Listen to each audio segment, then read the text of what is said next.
range of man's creative genius is infinite. In every scientific field, he performs what might once have been termed miracles.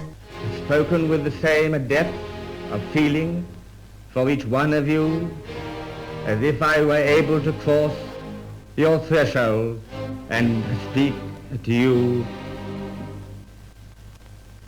myself.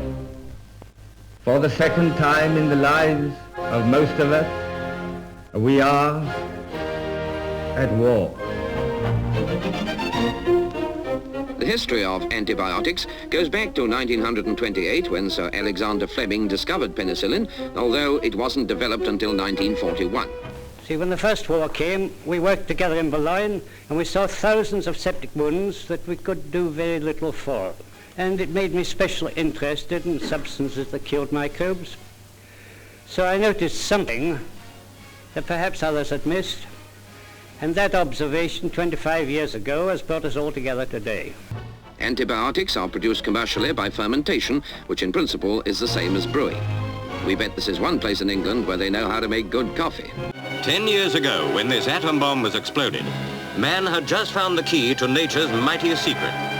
In those 10 years, all the world's great powers have developed nuclear science both for peace and for war. President Eisenhower signs the pact enrolling the United States as a member of the International Atoms for Peace Agency to advance peaceful uses of nuclear energy.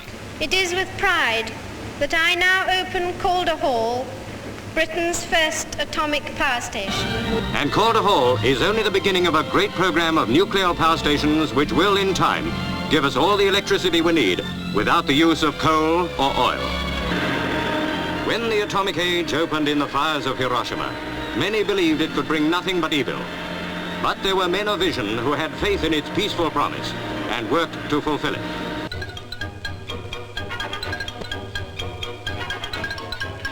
Louis Braille, whose invention of embossed type has given a new sense to blind people all over the world. Slowly, painstakingly, the earliest Braille was punched by hand. Steadily, machines speeded the work. Punching in the light is what some have called it. Each dot with a message for sensitive fingers. The plea of the blind has been for more and more such light, and the answer, more and more specialized machinery.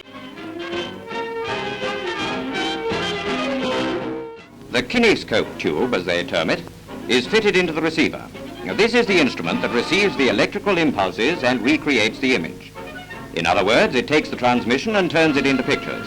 About 10,000 lines of light a second.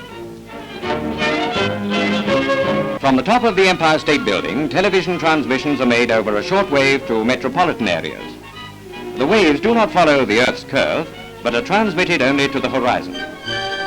And so a new industry steps out of the laboratory into the limelight as television makes its bow to the American public. All right, switch to one. Where it will go from here is any man's guess. But no matter what its future may be, it brings to us today the realization that a milestone of progress has been passed. The transistor has made many of these feats possible. This is the invention that has begun to replace a wonder of yesterday, the electronic valve.